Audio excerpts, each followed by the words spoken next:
네, 감사합니다. 오늘 찬양의 가사와 같이 주님의 이름만 드러나시는 그런 시간이 되기를 간절히 소망합니다. 오랜만에 수요 예배 말씀의 자리에 서서 두렵고 떨리는 마음으로 섰는데 잘해야겠죠? 네. 오늘 설교 제목은 7.8기라고 하는 설교 주제를 정해봤습니다. 7.8기 7번 넘어져도 몇 번 일어나죠? 8번 일어난다 라는 뜻을 갖고 있습니다. 그래서 말 그대로 여러 번 실패를 해도 포기하지 않고 꾸준히 노력하는 그런 사람을 향하여 이르는 그런 사자성어입니다. 요즘 저는 제 아이를 통해서 7.8기의 모습을 직접적으로 좀 경험을 하고 있습니다.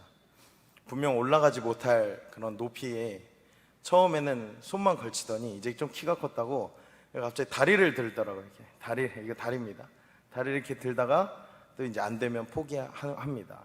그러면 이제 또 재밌게 놀다 어느새 보면 다리를 이렇게 들던 아이가 다리를 이제는 걸칩니다. 어떻게 하는지 다리를 어떻게 걸치고 그러다가 또 안 되면 또 포기하고 또 노는 거예요. 근데 또 어느새 놀다 보면 다시 또 보면 어떻게 하고 있는 줄 아십니까? 다리가 이제 걸친 상태에서 이제 대롱대롱 매달리다가 이제 결국에는 정복을 하는 거죠.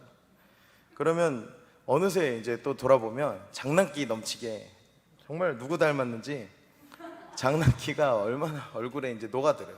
아니 꼭 예배 전에 참 평소에는 괜찮았는데 꼭 이렇게 설교의 자리에 서거나 이런 어떤 그런 시간에 앞서서 참 어려운 일이 많은 것 같아요. 오늘 낮에도 갑자기 이 녀석이 침대에 올라갔다가 머리부터 떨어진 거예요.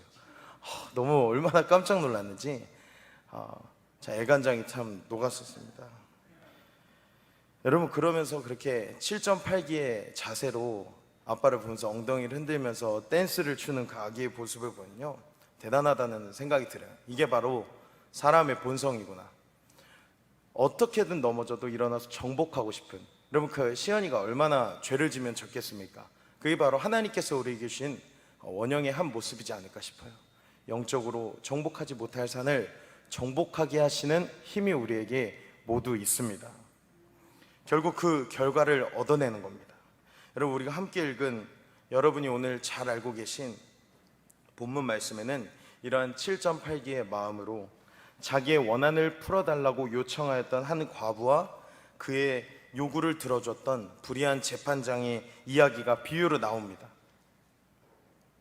그런데 이 비유를 잘 보면요, 예수님께서 분명히 이 비유를 말씀하신 이유가 나와 있습니다. 1절에 보면 왜 이 비유를 말씀하셨는지 그 이유가 나오는데 한번 보여주시겠습니까? 제가 읽어보겠습니다. 예수님께서 빨간 줄 보시면 항상 기도하고 낙심하지 말아야 할 것을 비유로 말씀하셨다라고 했습니다. 그러니까요, 우리는 어떻게 기도해야 됩니까? 항상 기도해야 합니다. 그렇죠? 항상 기도해야 하는데 항상 어떤 상황이 찾아올 수 있냐면 바로 한 번만 따라해 보시겠습니까? 낙심하는 상황이 찾아올 수 있다. 네. 언제일까요? 우선은 대표적으로 기도 응답이 안 될 때겠죠. 그리고 기도를 제대로 하지 않고 내 상황과 환경이 어려우면 기도는 제쳐두고 어떻게든 내 힘으로 빠져나가려고 하는 그런 상황이 되지 않으면요, 우리는 낙심하게 됩니다. 상황이 정말로 힘들고 어려운 순간에 우리는 낙심하게 됩니다. 문제에 부딪히게 되면요, 낙심하게 됩니다. 제가 중고등부를 담당하고 있으니까 중고등부 아이들을 기준으로 좀 예를 한번 들어볼게요. 열심히 대학을 진학하고 싶은 고등학교 3학년 친구들이 있습니다. 얼마나 열심인 줄 아세요? 보면 항상 어디 있냐고 그러면 공부하고 있다고 그래요. 그냥 공부하고 있대요. 길에서도 공부하고 집에서도 공부요, 화장실에서도 공부. 이건 좀 과장이긴 하지만 어쨌든 그만큼 우리 고등학교 3학년 친구들이 열심히 공부를 합니다. 그런데 이 친구들이 그렇게 열심히 공부했는데 만약에 결과가 안 나왔다 그러면요, 1년 동안 그리고 그 자녀를 위해 부모님이 기도했다라고 가정을 해보겠습니다. 여러분, 그러면 1년 동안 기도해주고 또 자녀는 공부했는데 만약에 결과가 안 나왔으면 뭐부터 해야 할까요? 기도부터 해야 되는 것입니다. 그렇죠. 그런데 대부분 문제가 뭐냐? 그 자녀가 결과가 안 나오면요, 재수해야 되는지, 아니면 일을 나가야 되는지, 남자들 같은 경우 군대를 가야 하는지, 아니면 대학을 어디를 넣을지 정신이 없습니다. 주님을 믿고 따라가는 그리스도인도요, 1년 동안 자녀를 위해 기도했다고 할지라도 이러한 문제가 닥쳐왔을 때 먼저 기도가 잘 되지 않습니다. 남편의 구원을 위해서 10년 동안 기도를 했습니다. 10년 동안. 그런데 오히려 더 교회를 나오는 상황이 아니라 기도하면 할수록 하나님의 응답은 없는 것처럼 느껴지고, 그러다 보니까 힘이 빠지게 되고 결국 기도를 포기하게 되었습니다. 그런 상황이 왜 없겠습니까? 여러분, 그러나 주님을 따르는 신앙인에게 주신 주님의 마음은 곧 행동이 먼저가 아니라 기도가 먼저라는 겁니다. 결정이 먼저가 아니라 기도가 먼저가 되어야 합니다. 마태복음 7장 7절에 보면 기도의 원리가 나와 있습니다. 한번 같이 읽어보겠습니다. 시작. 구하라, 그리하면 너에게 주실 것이요.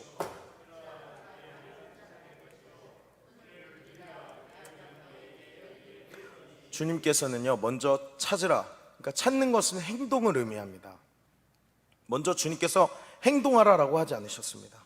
주님께서 먼저 구하라, ask, 그리고 그 다음에 찾으라, seek, 그리고 문을 두드리라, knock, 그렇게 말씀하셨습니다. 구하는 것은 곧 기도하는 것입니다. 그리고 찾는 것이 곧 행동하는 것이요, 두드리라고 하는 것은 찾고 구하는 것을, 구하고 찾는 것을 반복하라는 의미입니다. 그러니까요, 뭐가 우선순위가 되어야 한다고요? 기도가 우선순위가 되어야 하는 것입니다. 항상 기도하며 우리 앞에 놓인 상황 속에서 특별히 문제가 찾아왔을 때 닥친 현실에 대해 하나님의 뜻을 구하고 기도한 다음에 주님께서 주신 인도하심에 따라 행동하는 것이 그리스도인입니다. 그런데 그 반대가 되고 있어요. 왜냐? 먼저는 결정적인 순간이 다가왔을 때 여전히 주님이 보이지 않고 내가 보이기 때문입니다. 주님, 어떻게 해야 할까요? 라고 하는 주님을 향한 질문 이전에 문제가 왔을 때 어떡하지? 라고 하는 내 생각으로 해결하고 싶은 내 자아가 우리 안에 여전히 살아있기 때문입니다. 내 생각이 주님보다 앞서면 결국 주님을 선택하지 않습니다. 그런데 그러한 사람들이 처음부터 그러냐? 그건 아닐 거예요. 분명 처음에는 기도했을 거예요. 그런데 기도의 결과를 얻지 못하거나 혹은 내가 기대했던 것보다 실망하거나 등 여러 가지 이유로 기도의 끈을 놓치게 될 수밖에 없을 겁니다. 그래서요, 오늘 1절에 다시 보면 항상 기도하는데 낙심하는 상황이 올 수 있는 사람들, 기도하다가 기도가 막혀있고 기도하다가 기도가 어려운 사람들에게 오늘 예수님께서 말씀하시는 겁니다. 어떤 도시에 하나님을 두려워하지 않고 사람을 무시하는 한 재판장이 있었다는 거예요. 그러니까 이 사람은 말 그대로 자기 멋대로 행동하는 그런 사람이었습니다. 그곳에 한 과부가 있었는데 자주 그 재판관에게 가서 자신이 당한 일에 대해서 원한을 풀어달라고 간청하는 내용이에요. 여러분, 만약에 어떤 사건이 생겼는데 여러분이 피해자고 제가 가해자라고 생각해 보겠습니다. 만약에 제가 몰래 저희를 심판하는 판사한테 가서 돈 쿡 찔러주면서 좀 살살 좀 해주셔, 만약에 이렇게 해가지고 그 불의한 판사가 가해자를 무효 처리해주고 피해자를 만약에 구속시켜 보세요. 그럼 여러분 얼마나 저를 향해 이가 갈리며 돌을 들고 싶으시겠습니까? 그쵸? 아니죠? 네, 감사합니다. 여러분, 우리가 살펴본 재판관은요, 자기가 원하는 대로 자기의 기분 따라 마음대로 행동했던 사람이에요. 사실 이러한 사람에게 과부가 가서 원한을 풀어주십시오라고 했던 거는 그냥 그 과부를 무시하면 끝나는 겁니다. 사실 그냥 이 사람의 소양은 그냥 무시해버리면 그만인 거예요. 그런데 여기서 중요한 것은 보면 3절에 보시면요, 그 과부가 어떻게 찾아갔습니까? 자주 그에게 가서 원수에 대한 원한을 풀어달라고 했던 겁니다. 얼마나 자주 갔는지, 어떤 모양으로 구했는지 저희가 확인할 수는 없습니다. 그러나 그렇게 끈질기게 과부가 그렇게 하니까요, 불의한 재판관이 어떻게 생각을 합니까? 우리 4절 5절을 보시면요, 이렇게 나와 있습니다. 우리 같이 한번 읽어볼까요? 시작. 그가 얼마 동안 듣지 아니하다가 후에 속으로 생각하되 내가 하나님을 두려워하지 않고 사람을 무시하나 이 과부가 나를 번거롭게 하니 내가 그 원한을 풀어주리라. 그렇지 않으면 늘 와서 나를. 아멘. 아무리 과부라고 할지라도 계속 자신을 찾아오는 이 과부의 목소리를 처음 얼마 동안은 무시할 수가 있는 거예요. 그러나 나중에 재판관 본인이 스스로 생각했을 때, 야, 진짜 내가 이 과부 진짜로 무시하려고 해도 계속 찾아와서 나를 괴롭히니까 내가 진짜 못 살겠다. 아우, 차라리 내가 이 원한을 풀어주고 말아야지 생각을 했다는 거예요. 그렇습니다, 여러분. 기도하다가 낙심하는 순간이 찾아오는 사람들에게 주님께서 주신 이 비유는 이게 전부 다입니다. 아무리 천한 사람이어도요, 또 아무리 재판관이 한량없이 불의하다 할지라도 결국 끈질긴 요구를 재판관이 무시할 수 없었다. 결국 그 원한을 풀어준다라는 이야기입니다. 그런데요, 그 비유가 나온 다음에 예수님께서 뭐라고 하시죠? 우리 7절에 보면 이렇게 나와 있습니다. 하물며 하나님께서 그 밤낮 부르짖는 택하신 자들의 원한을 풀어주시지 아니하겠느냐? 그들에게 오래 참으시겠느냐? 그렇습니다. 여러분, 하나님은요, 우리의 기도를 절대 무시하는 분이 아니십니다. 기도에 대한 응답이 없다고요? 기도에 대한 결과가 안 나왔다고요? 아닙니다. 8절을 한번 보겠습니다. 우리 8절 한번 같이 읽어볼게요. 시작. 내가 너희에게 이르노니 속히 그 원한을 풀어주시리라. 그러나 인자가 올 때에 세상에서 믿음을 보겠느냐 하시니라. 아멘. 하나님이요, 여러분을 보시고 속히 여러분을 밤낮 부르짖는 그 기도에 응답하신다고 오늘 분명히 성경에서 말씀하고 계십니다. 안 하신다고 하신 적 한 번도 없으셨어요. 끝까지 기도하면 끝내 응답해 주시는 분이 우리 하나님이신 겁니다. 그런데 마지막에 주님이 오실 때 세상에서 믿음을 보겠냐고 하세요. 그 말은 결국 이렇게 되는 겁니다. 우리가 기도해도요, 기도의 응답을 받지 못하는 경우는 결국 주님께서 100% 응답하신다는 믿음이 우리 안에 없기 때문인 겁니다. 우리는 이러한 낙심하고 좌절하는 신앙이 아닌 1%도요 남김없이 주님을 전적으로 신뢰하는 그런 100%의 믿음으로 오늘 기도의 자리로 나아가시기를 간절히 소망합니다. 주님께서 오늘 우리의 목소리와 우리의 기도를 다 듣고 계십니다. 여러분, 열왕기상 18장에 보면요, 위대한 선지자였던 누구죠? 엘리야의 이야기가 나옵니다. 열왕기상 18장 유명한 거 아시죠? 당시 가장 이스라엘 왕이었던 악한 왕이었죠. 아합 왕이 이제 얼마나 죄를 심하게 지었는지 하나님께서 이스라엘 땅에 가뭄을 몇 년이나 내리십니까? 3년 넘는 시간 동안 가뭄이 이르게 하시고 비가 내리지 않는 상황이 있습니다. 그런 가운데 하나님께서 엘리야에게 이렇게 말씀하세요. 우리 열왕기상 18장 1절 한번 보겠습니다. 제가 읽겠습니다. 많은 날이 지나고 제3년에 여호와의 말씀이 엘리야에게 임하여 이르시되 너는 가서 아합에게 보이라. 내가 비를 지면에 내리리라. 이러한 명령이 있고 난 후에 여러분 어떤 사건이 있는 줄 아십니까? 그 유명한 소위 누가 참 신인가 라고 하는 갈멜 산상에서의 대결이 있죠. 바알과 아세라 선지자들과 엘리야 한 사람의 그런 대결, 제단 위에 불이 떨어지는 그 제단이 정말 그 신이 참 신이다 라고 하는 그런 내용이 나옵니다. 그러면요, 결과가 어떻게 된지 여러분 아시죠? 누가 이겼습니까? 엘리야가 이겼잖아요. 그러면 엘리야는요, 지금 결론을 내보면 1절에서 이스라엘의 가뭄이 끝나고 비를 내린다는 응답을 받았습니다. 그렇죠? 그리고 하나님께서 함께 하심으로 바알과 아세라 선지자 대결에서도 승리했습니다. 응답이 있었고요, 주님께서 보여주신 그런 결과가 있었습니다. 그런데 그 다음 엘리야가 아합 왕에게 가서 이렇게 얘기하는 거예요. 열왕기상 18장 41절 42절을 보면 이렇게 나와 있습니다. 엘리야가 아합에게 이르되 올라가서 먹고 마시소서, 큰 빗소리가 있나이다. 여러분, 얼마나 대단한 고백입니까? 하나님의 사람, 눈으로 하나님의 불을 내린 것을 모두가 봤어요. 그 결과가 있고 응답이 있는 사람의 말이니까 엘리야의 대답을 듣고 2절에 보면 아합이 어떻게 합니까? 먹고 마시러 올라갑니다. 그런데 엘리야의 태도는 여기서 조금 다릅니다. 응답이 있고 결과가 있었던 엘리야가 거기서 멈추지 않고 갈멜산 꼭대기로 올라가서 어떻게 합니까? 한번 같이 읽어볼까요? 땅에 꿇어 엎드려 그의 얼굴을 무릎 사이에 넣고. 이건 기도하러 올라간 거예요. 그러니까요, 그냥 기도한 게 아니라 땅에 꿇어서 무릎 사이에 얼굴을 댔다는 거는 사실 저는 못합니다. 배가 너무 나와가지고. 여기 하실 수 있는 분이 몇 분 계실지 잘 모르겠네요. 네?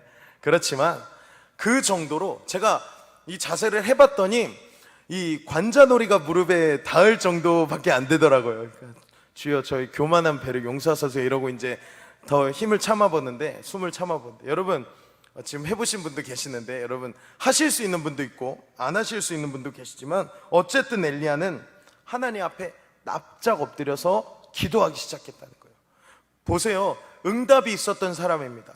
하나님의 말씀을 듣고 또한 참신인지 분별하라 할 때 여호와의 불이 내려서 모든 민족이 하나님은 참신이로다 고백하는 그러한 역사적인 장면을 나타낸 사람입니다. 그런데 그러한 사람이 아합에게는 올라가서 먹고 마시라고 하고 자기는 기도하러 올라갔다는 겁니다.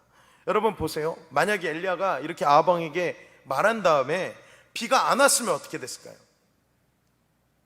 엘리야는 바로 그냥 죽임 당하는 거예요. 거짓말하고 있어. 어떻게 거짓 선지자를 거짓 예언을 하는 거야? 팍 죽임 당할 수도 있습니다. 그런 위기의 상황이 사실은 처한 거예요.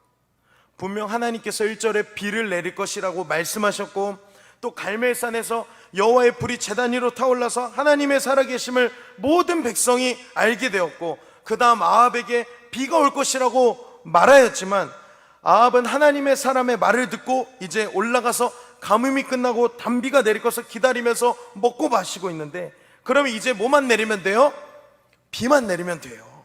그런데 엘리야는요, 그 시간 동안 간절히 기도하는 겁니다. 제가 이 부분을 곰곰이 생각해봤는데, 왜 엘리야는 그렇게 선포했으면 믿고 기다리면 되는데 왜 기도했을까? 이러한 묵상을 좀 해보게 되었습니다. 여러분, 아무리 주님께서 응답하셨다고 해도요, 기도는 끝까지 해야 되는 겁니다. 아멘이십니까? 아무리 주님께서 응답하셨고 주님께서 우리 안에 결과를 보여주셨다고 할지라도 우리는 멈추지 않고 계속해서 기도해야 되는 것입니다. 개인적으로는요, 그렇게 생각해요. 하나님께서 그 시간을 통해 엘리야의 믿음을 더욱더 키우셨다고 생각합니다. 영적인 성장을 그 자리에서 더 이루신 거라고 생각해요. 엘리야의 믿음을 더 보시고 그 자리에서 믿음의 시험대 위에 올라가게 하신 다음에 기도의 싸움을 시작하게 하신 거라고 생각합니다. 그리고 사환에게 무엇이 보이냐고 말할 때 처음 보이니까 뭐가 보여요? 아무것도 보이지가 않는 거예요. 여러분, 이때 엘리야의 마음이 어땠을까요? 저는 이 마음을 생각하니까 두려웠습니다. 그러나 엘리야는 포기하지 않고 7번까지 하라. 여러분, 성경에서 말하는 7번은 완전한 숫자잖아요. 끝까지 기도한 겁니다. 끝까지 기도할 테니까 끝까지 나 봐라. 7번 때까지 기도하고 그때 봐라. 여러분, 그렇게 되었을 때 어떤 일이 일어납니까? 7번째 되는 때에 손만한 작은 구름이 일어난다라고 합니다. 여러분, 끝까지 기도할 때 응답해 주신 줄로 믿습니다. 그리고 그 응답으로요, 비가 내릴 때, 비가 내리기 시작하는 거예요. 하늘이 이제 껌껌해지고 비가 내려서 이제 마차를 타고 아합 왕은 이스라엘로 향합니다. 그런데 그때 어떠한 일이 일어나죠?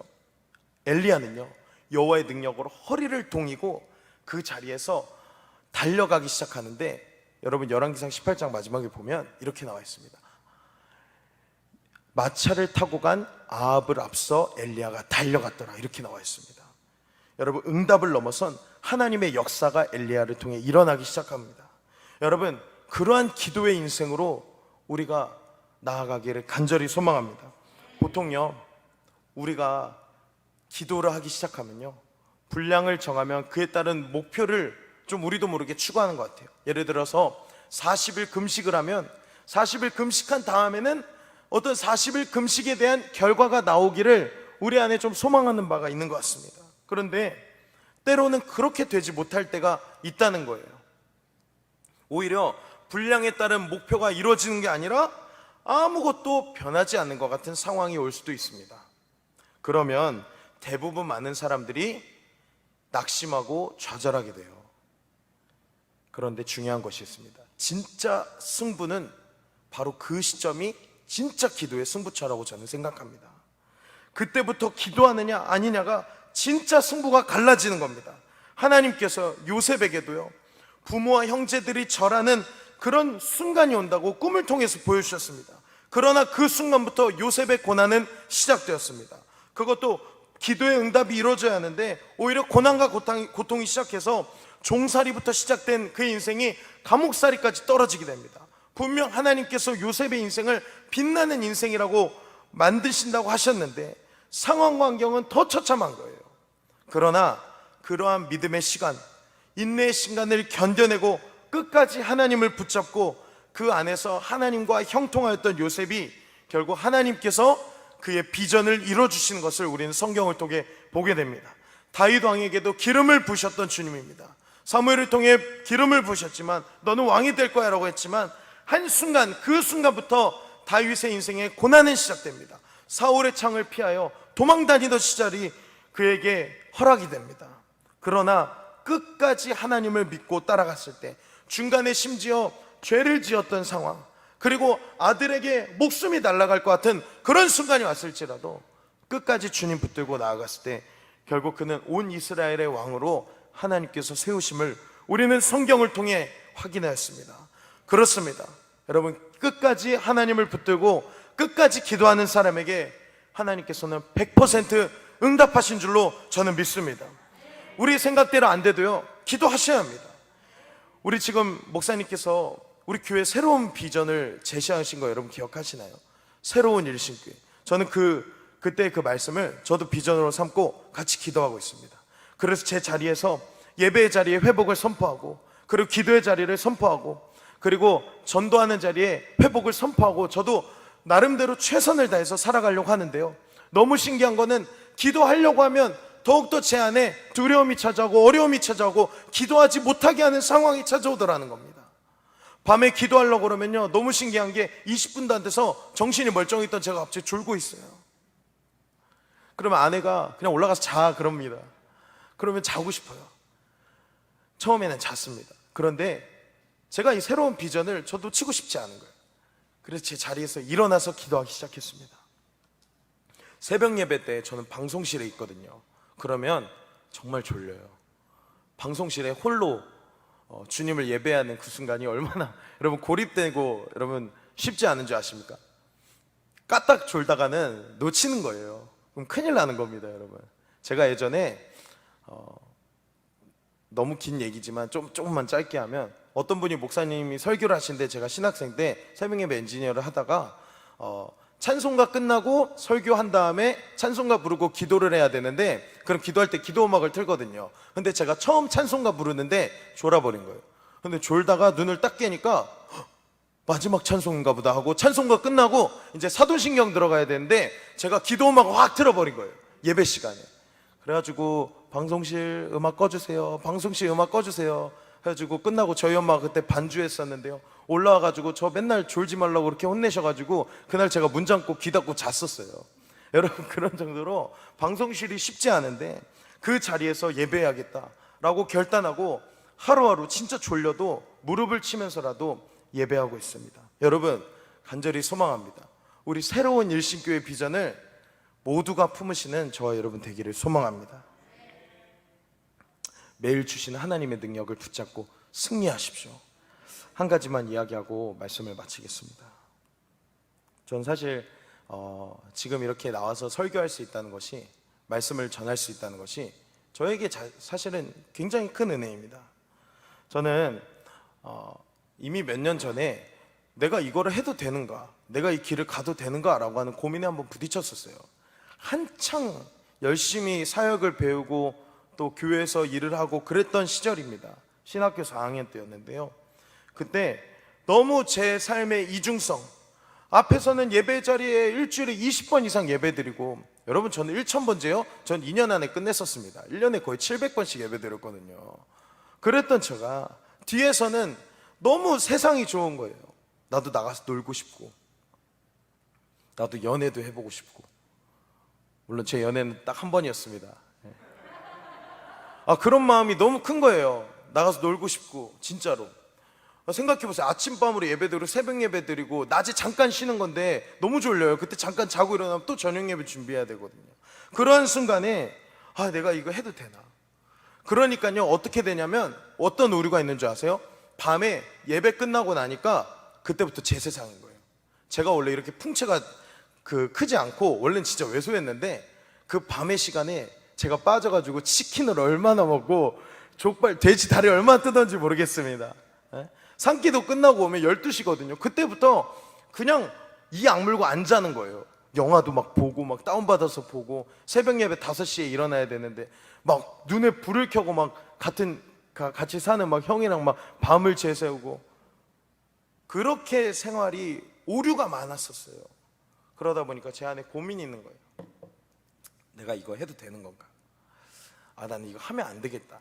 계속 기도하는데도 응답이 되지 않는 거예요. 주님, 제가 이거 해도 되는 거예요? 안 해도 되는 거예요? 알려주세요. 제가 정말로 종의 길을 가도 되나요? 안 가도 되나요? 안 가도 되나요? 저 그러면 나가서 열심히 돈 벌어서 일하러 가서 열심히 할 거예요. 막 그런 마음으로 기도했었습니다. 그런데 그때 당시에 저희 교회에서 어떤 일이 있었냐면, 이제 Q&A 시간이 있었습니다. 말 그대로 금요예배 시간에 성도들의 고민과 질문을 적어가지고 내는 시간이었는데, 제가 그때 기도원에 있었거든요. 기도원에서 Q&A가 한 번 들어오면 제가 그때 검수도 했었는데, 거짓말 안 하고 한 타임에 한 300-400개씩 들어오는 거예요. 그러니까 이게 목요일 금요일 다 합치면 거의 1000개까지도 들어오거든요. 그 중에서 딱 3개를 뽑으셔요. 4개를 뽑으시거나. 그런데 제가 그냥 그때 쓰고 싶은 거예요. 하나님, 응답해 주세요. 저 이렇게 기도했는데 왜 응답 안 해주십니까? 제가 해도 되는 거예요? 안 해도 되는 거예요? 그러고 썼습니다. 제가 정말 이 길을 가도 되는지 모르겠어요. 알려주세요. 저 정말 자신이 없습니다. 라고 썼습니다. 그리고 Q&A 함에 넣으면서 기도했습니다. 이게 뽑히는 것도 참 신기한 거잖아요. 그래서 제가 하나님 기도했어요. 만약에 뽑히고 거기서 끝나지 않았어요. 너 이 길 가도 된다. 저는 전에 있을 때 막 그런 얘기 많이 들었거든요. 내가 이 길 아니다 싶으면 얼른 돌아서서 세상에 나가가지고 다시 열심히 일해라. 주의 길 가다가 힘들고 아니다 싶으면 얼른 그만둬라. 그런 얘기 많이 들었단 말이에요. 그래서 제가 고민을 한 거죠. 그래, 내가 그런 토시 하나라도 나오면 내 이 길 안 갑니다. 주님, 저 목숨 걸고 기도하겠습니다. 그날 저녁 안 먹고요, 막 Q&A 붙잡고 막 그거 막 기도하다가 Q&A에 넣었습니다. 그날 제가 검수도 안 했고요, 그대로 올라간 거예요. 그런데 Q&A 하면서 딱 뽑았는데, 제가 그날 앞에서 찬양팀을 하고 이 앞에 앉아 있었거든요. 그럼 얼마나 이 포커페이스라고 하죠, 얼굴을 가리려고 얼마나 노력을 했는지 진짜 태어난 척하고 끝까지 앉아 있었습니다. 근데 첫 번째 질문이 나오는데 갑자기 엉덩이부터 저리는 거예요. 그래서 주여, 어떻게 합니까? 근데 첫 번째 질문 넘어갔습니다. 근데 두 번째 질문을 뽑는데 짠짜잔, 뽑혔을까요? 뽑혔습니다. 두 번째 질문만에 뽑히고 읽으신 거예요. 그런데 그냥 눈을 질끈 감고 들었습니다. 그런 얘기를 하시는 거예요. 딱 보니까 신학교 3, 4학년 친구가 쓴 것 같아요. 제가 쓴 거라고 말 안 했어요. 아무도 모르게 넣었거든요. 그런데 아직 시작도 안 한 것 같은 그런 느낌이 듭니다. 이제 겨우 정말로 열심히 배우려고 왔으면 끝까지 최선을 다해서 종의 길을 가기로 결단하고 가야지, 이렇게 포기하면 안 됩니다 라는 얘기를 하시는 거예요. 그날 밤에 저는 펑펑 울었어요. 그래, 끝까지 기도해야겠구나. 주님이 심지어 내게 응답하지 않으시더라도 끝까지 기도해야겠다. 왜냐? 믿음의 주님을 만난 거예요. 주님이 정말 살아계시니까요. 저는 그래서요, 확신합니다. 사랑하는 여러분, 오늘 이 시간에 같이 기도하고 주님 앞에 나가실 때 끝까지 기도하십시오.